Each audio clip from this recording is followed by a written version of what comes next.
नमस्कार, मैं किरनेश कुमार। 18वीं लोकसभा चुनाव के 5वें चरण की अधिसूचना 26 अप्रैल को जारी कर दी गई। इस चरण में देश की 8 राज्यों की 49 लोकसभा सीटें शामिल है, जिसमें बिहार की 5, उत्तराखंड के 3, महाराष्ट्र की 13, उड़ीसा की 5, उत्तर प्रदेश की 14, पश्चिम बंगाल की 7, जम्मू कश्मीर की 1 और लक्षद्वीप की 1 लोकसभा सीट शामिल है।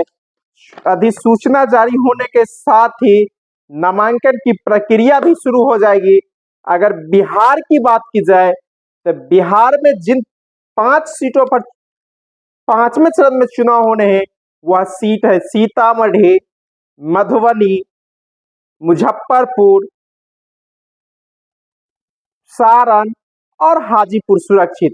अगर उम्मीदवारों की बात की जाए तो सीतामढ़ी से जदयू ने देवेश चंद्र ठाकुर को उम्मीदवार बनाया है, तो राजद ने अर्जुन राय को, मधुबनी से राजद ने अली अशरफ फातमी को उम्मीदवार बनाया है, तो भाजपा ने अशोक यादव को, मुजफ्फरपुर से कांग्रेस ने भाजपा के मौजूदा सांसद अजय निषाद को टिकट दिया है, तो भाजपा ने यहां से वीआईपी में रहे राजेश भूषण निषाद को टिकट दिया है। सारण से राजद सुप्रीमो लालू प्रसाद की दूसरी पुत्री रोहिणी आचार्य मैदान में है, तो भाजपा ने फिर से राजीव प्रताप रूडी को टिकट दिया है। हाजीपुर से राजद ने पूर्व मंत्री शिवचंद्र राम को उतारा है मैदान में, तो यह सीट लोजपा आर के खाते में गई। यहां से चिराग पासवान खुद चुनाव लड़ रहे हैं। अगर भारत निर्वाचन आयोग द्वारा घोषित कार्यक्रम की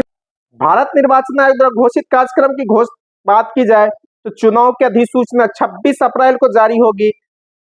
नामांकन दाखिल करने की अंतिम तिथि 3 मई निर्धारित की गई है। नामांकन पत्रों की जांच 4 मई को होगी। नाम वापसी की अंतिम तिथि 6 मई निर्धारित है और मतदान 20 मई को होंगे। अगर 2019 के लोकसभा चुनाव की बातें की जाए तो सीतामढ़ी से जदयू के सुनील कुमार पिंटू जीते थे, मधुबनी से भाजपा के अली अशरफ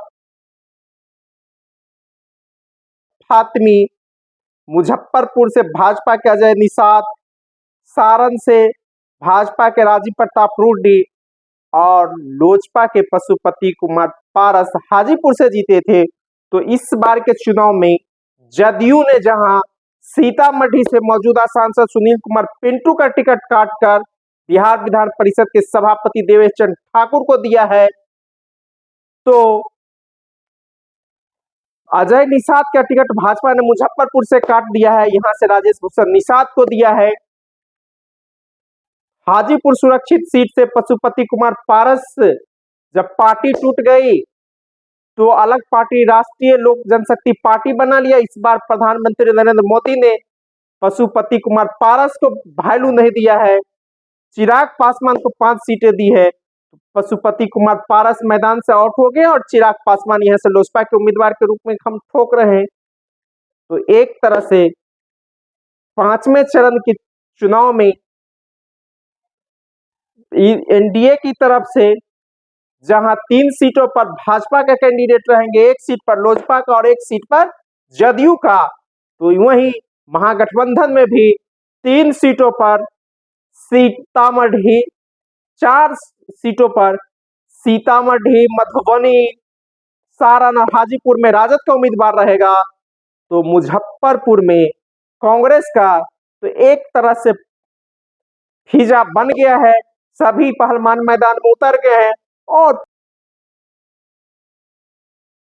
26 अप्रैल से नामांकन की प्रक्रियाएं भी शुरू हो जाएगी और चुनाव प्रचार भी जोर पकड़ने लगेगा। इस रन में भी काफी कुछ छुपा हुआ है। लालू प्रसाद यादव की दूसरी पुत्री रोहिणी आचार्य पहली बार सारण लोकसभा सीट से चुनाव लड़ रही है, तो इस बार अली अशरफ फातमी दरभंगा के बदले मधुबनी से लड़ रहे हैं। बिहार विधान परिषद के सभापति देवेश चंद्र ठाकुर पहली बार लोकसभा का चुनाव लड़ रहे हैं, उनके सामने अर्जुन राय है। तो कुल मिला के पांचवें चरण का रण भी सज गया है।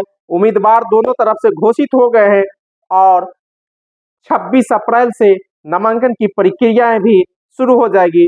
धन्यवाद। मैं किरनेश कुमार।